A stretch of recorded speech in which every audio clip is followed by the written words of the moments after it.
Welcome back, everybody. It's another episode of The Pursuit of Profit. I'm your co-host, Chris Angel, here with your hostess, Leanne Ozaine-Smith, talking about, hey, Leanne, this week we're talking about how your profit and loss is a terrible advisor. What? Worst one ever. Worst one ever. Yeah. Your P&L is the worst financial advisor you have. Okay, well, we have to unpack that because that is absolutely against everything I think we've all been taught. So let's talk through that.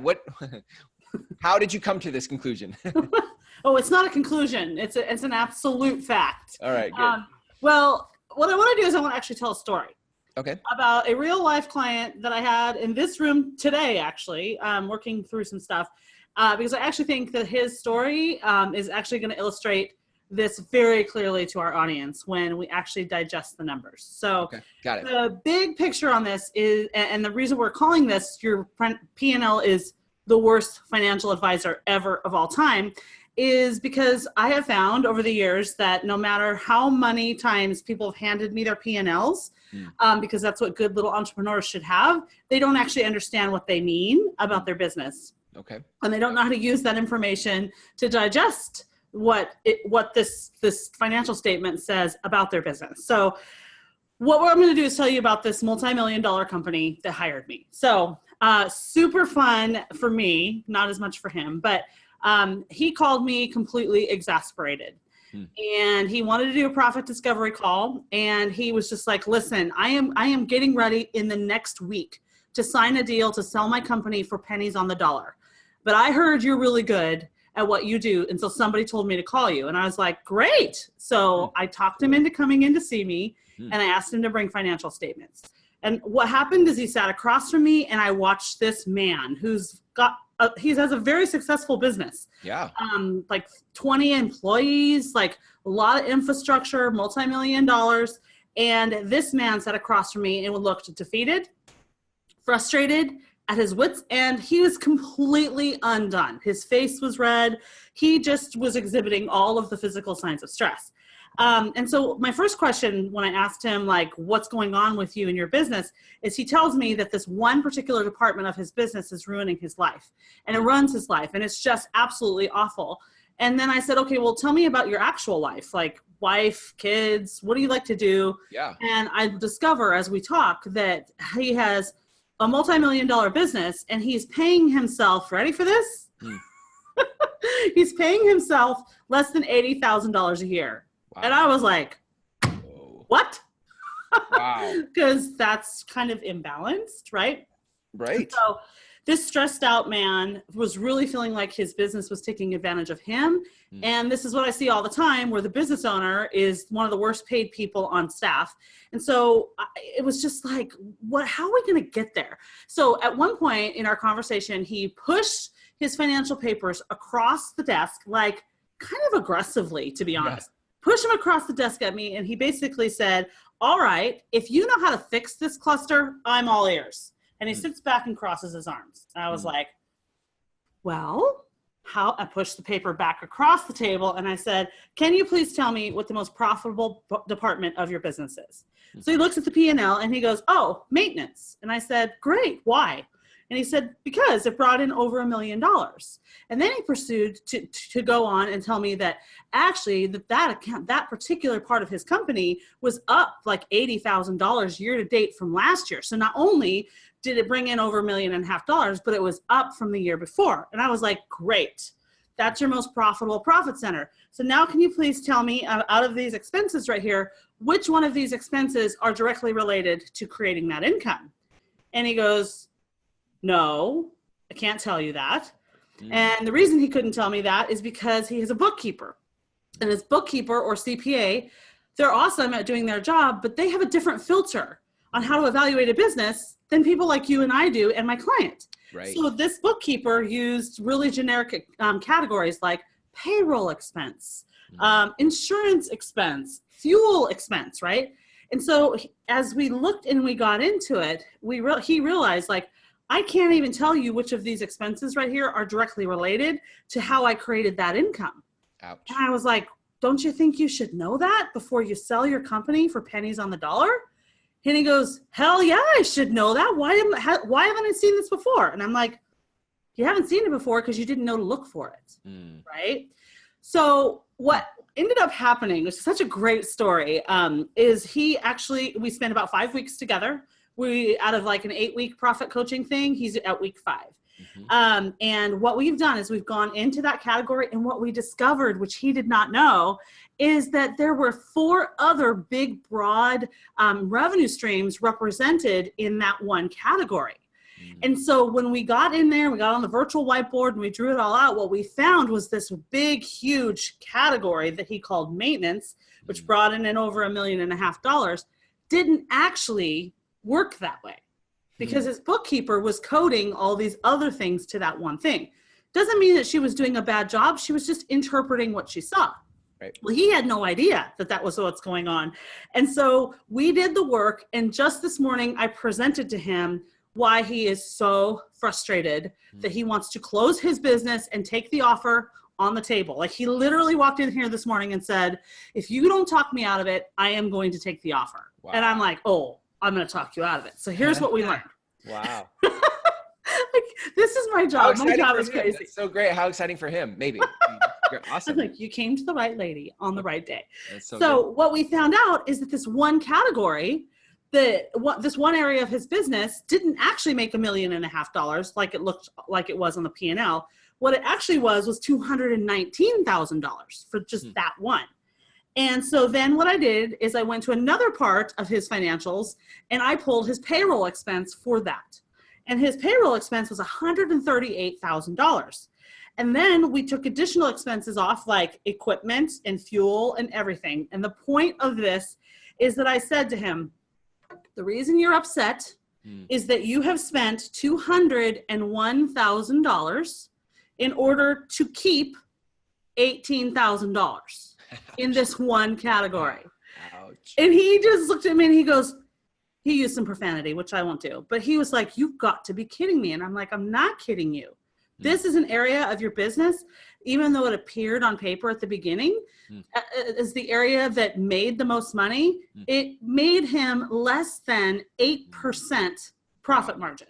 Wow. Plus all the headache, plus everything. And so we found ourselves looking at the other revenue streams of his business and actually doing the evaluation. So what we did or have been doing is we've been looking at the different silos. And so when I work with an entrepreneur, what's really difficult is they see one bank account and they see one profit and loss statement come in and they see all of these bills and they don't necessarily know how to decide or decipher what that means about them. So one of our strategies is to actually say, all right, like we're going to completely figure out what the different silos or departments of your business are. And we're going to almost treat each one like its own profit and loss. And that's what he and I have been doing over these 5 weeks. And what we discovered, which surprised him as much as it surprised me, what we discovered is this little insignificant part of his business had like a 75% profit margin when we really got down to it. And so what he decided when he walked out that door today is I am completely January 1 shutting down this 8% part of my business, which gives me headaches and expensive with payroll and all of that. I'm going to start saying no to the wrong to the wrong thing. Like, I don't want any more of that business. Right. And I'm going to start saying yes to the things that actually make me money. Wow. But we had to get there. Yeah. Right? Yeah. And we couldn't get there without a profit and loss and actually dissecting it and going further and holding each part of his business accountable for return. Right. And he never would have seen that on a profit and loss. Yep. Which is why we're saying today that a P&L is one of the worst advisors of your business because it shows everything in a rear view mirror. And even if you have like a really great bookkeeper who's like dialed in and really understands how to chart your accounts and do all that, that doesn't mean that they know how to actually build your financials for you in a way that help you to understand what they mean in the future. Right. So go ahead. Well, what's the alternative to the P&L then? So, I mean, if it's not a P&L, then what is it? How do we get access to this insight, this intel that we need to make good decisions? So you do need a P&L for other reasons, like one time a year when you're getting your taxes done, right? Yeah. So, but 364 days a year, if you're a business, much like the business owner that I'm working with right now, and you're just frustrated, you don't know, then it takes some work. but it's good work. It's worth doing, where you actually go back and look at your income by category and your expenses by category. And what I encourage people to do is actually make like we did on the whiteboard. We had 4 or 5 different places where we had different categories. We put the income, and then we just wrote under the income what we knew the direct expenses were. So in his case, we named off the employees that were associated with, in his case, spraying. And then we also listed off the employees, in his case, that were associated with snow removal, things like that, right? Right. So then once we identified those, we went and looked a little bit further, like, okay, in his case, these dudes get in trucks that he owns, and he has to fuel them and insure them and do all of those things. And so we had to figure out which of the trucks that he drives for his business are associated with each one of those income streams. Right. And once we did the work, it became very clear to us, like, oh, this is the income and this is the direct expense. And then our next step is going to be actually figuring out how much we should charge in each one of those categories to actually have a healthy profit margin. So the alternative is work. It's work digging through your financials and knowing the questions to ask your accountant, or knowing the questions that you need to ask your bookkeeper. Right. And if you don't know how to do that, I'm here to help with it. This is what I do. Right. But the hack is take your business, look honestly at the different areas of money that come in for you, and identify which of your expenses are directly affiliated with that. And what unfortunately happens is the business owner doesn't usually count themselves in that equation, but that's also something we uncover as we go through and look at income and expenses by silos. So I was going to ask, can you do a P&L in a silo? Like, can I do a P&L for this income stream and all the expenses, a P&L for this income stream? We're still using a P&L, but we're kind of refocusing its purpose in order to strategically look at the numbers and what's attached to everything. Yes, you can. Okay. So a good bookkeeper, and I'll just give an example. Just this morning, one of my appointments was a virtual meeting like this with a bookkeeper for one of my clients. And we were talking about what was possible, especially since these companies are going to start implementing the ideas that we use for bank accounts and profit first and all of that stuff. So I have to coach the bookkeeper sometimes. And in her case, what she just said is she actually is going to create a chart of accounts for each one of those silos. So the bookkeeper can produce the P&L for the silos together. And a good CPA will know how to put it all back together when we go do our tax return filing at the end of the year, or, October 15th, like most people. Yep. That's so good. That's, it can be done. And I think what I'm encouraged by with my clients right now, like, they're just being really honest. They're really good business people. And they're being really honest. Like, I haven't known how to do this. And so there's no fault. Like, if our audience just feels like, I didn't know I needed to look at it that way, that's totally normal and that's totally fine. Your bookkeeper and your CPA, they are just doing what they're trained to do, which is take all of your income and all your expenses and throw it in categories and to help you to digest it in a way that helps you get your taxes done. But that doesn't necessarily help you run a profit-centric business. Right. What are your thoughts? Yeah, no, I think one of the things that we get in trouble with is, or one of the reasons we tune out from money as entrepreneurs, is that we just don't know how to look at it. We don't. And so when we look at it in a traditional P&L, and we're like, I don't know, I just know I'm frustrated. This says I'm making money, but and we can't pinpoint where the problems are. Then it causes me to just go, I'm speaking first person. It just causes me to go, I don't want to deal with it. I'm just going to go do what I know to do.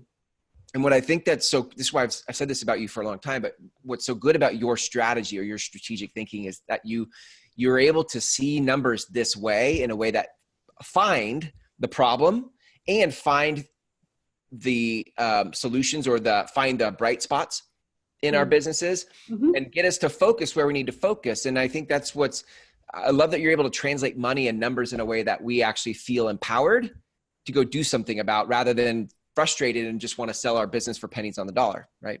Thank you. Those are great compliments. And it is really what we're doing. Right. sometimes I find it incredibly stressful because what I'm hitting with people is limiting beliefs where they're like, no, I can't figure that out. I don't know how to do that. I'm not good at it. I don't like money. I don't like numbers. So when we carry that into, hey, I have a business over here and my business needs to be my expression of myself and it needs to be my livelihood. And if we marry that with some limiting beliefs, we just keep hitting like this. And it's really difficult to, like in the case of this client, he really believed that what he needed to do was just make more money. And when he did that and did that again and did it over again and again and again and again, and it didn't change his business picture, he was ready to dump it. And he told me no less than 3 times, like, I am tired of my guys making more money than me. How can this be? Right. And it's just normal, right? But we can tell a different story if we can understand where to put our time and where to put our money and where to put our efforts and what we should not do. There are things that we should not do if we want to be profitable. Like, we shouldn't spend money we don't have. We should not leverage ourselves to the nines. Like, there are things like that we should not do. But there's more things we should do to be really successful and profitable.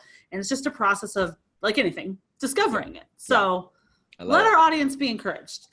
Absolutely. And to the point of discovering it, I think that's what's so cool that you offer is your profit discovery call, right? If people want to reach out to you and schedule a profit discovery call, where can they go? ProfitDiscoveryCall.com. That's just like so self-explanatory. So self-explanatory. It's like, that's where you go if you want to have some clarity around your ProfitDiscoveryCall.com.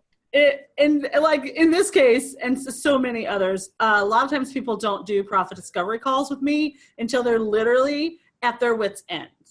And I say, if you just have an inkling that the money stuff of your business is just not in the kind of order that you want, then don't wait till you're at your wit's end and ready to just pull your hair out. There's things we can do now before you get to that point so that your business is serving you instead of the other way around. There was a saying years ago, there was a book called Fierce Conversations. The author is Susan Scott. She's actually from Seattle area. Amazing book. And one of the things she would say is, well, now I'm going to paraphrase because I can't remember how she said it, but basically like, you know, relationships die slowly and then suddenly, right? Like you see this big blow up and then all of a sudden it's like the relationship's over, but that didn't happen in a moment. It was dying for years slowly. And then suddenly, right? And I think the same thing is true when somebody gets to the part of wanting to sell their business for pennies on the dollar. There's like that business was dying for years slowly, and then it was ready to die suddenly. Right? And I think what you're saying right now is like, look, don't wait until you're at that spot where you're like ready to kill stuff quickly. Like, there might be a slow, dull pain right now in your money or your finances or you understanding your money. Don't wait. Because what you're so good at is you're good at getting in and finding the things that we don't know to look for. And Leanne could be adding profit to your bottom line right now. She could be adding profit to your life this month by simply having the conversation of like profit discovering where that profit is in your business today and giving yourself a raise today. So that's the plan. That's the plan. ProfitDiscoveryCall.com. Leanne, this is a great episode. Thank you for always having great things to say and share. I look forward to our next conversation where we get to explore that some more. Thanks, Chris. See ya.